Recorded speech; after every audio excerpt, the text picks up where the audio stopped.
আমি তো শাশুড়ি হয়ে গেছি বলেছেন অভিনেত্রী শ্রাবন্তী। চলতি বছরটা অভিনেত্রী শ্রাবন্তী চট্টোপাধ্যায়ের জন্য খুবই গুরুত্বপূর্ণ। একের পর এক ছবি মুক্তি পাচ্ছে। আরই, আমার বস, রবীন্দ্র কাব্য রহস্য, আমার দুর্গাপূজায় আসবে, দেবী চৌধুরানী। পূজায় শ্রাবন্তীর ছবি দেবী চৌধুরানী বক্স অফিসে লড়বে তার দুই নায়কের সঙ্গে।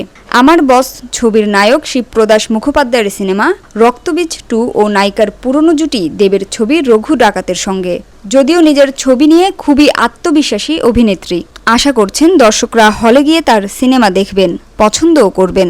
বাংলা সিনেমায় অভিনেত্রী শ্রাবন্তীর সৌন্দর্য ও অভিনয় বরাবরই তাকে প্রথম সারির নায়িকাদের তালিকায় নিয়ে গেছে।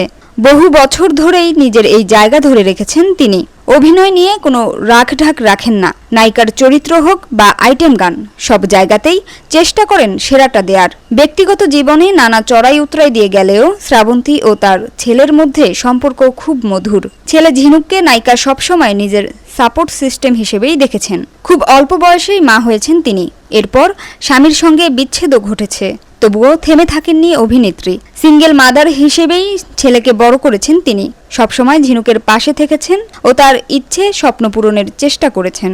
এক সাক্ষাৎকারে শ্রাবন্তীকে প্রশ্ন করা হয়, ছেলের বিয়ে হলে কেমন শাশুড়ি হবেন তিনি। উত্তরে নায়িকা হেসে বলেন, আমি ওরকম টিপিক্যাল শাশুড়ি হব না, অনেক খোলামেলা মনের মানুষ আমি।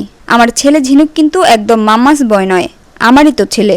এরপর অভিনেত্রী যোগ করেন, তবে আমি তো শাশুড়ি হয়ে গেছি। আসলে আমাদের 51বর্তী পরিবার। আমাদের পরিবারে যে সবচেয়ে বড় দিদি, সেই দিদির ছেলের বিয়ে হয়ে গেছে, তাই আমি এখনই শাশুড়ি হয়ে গেছি।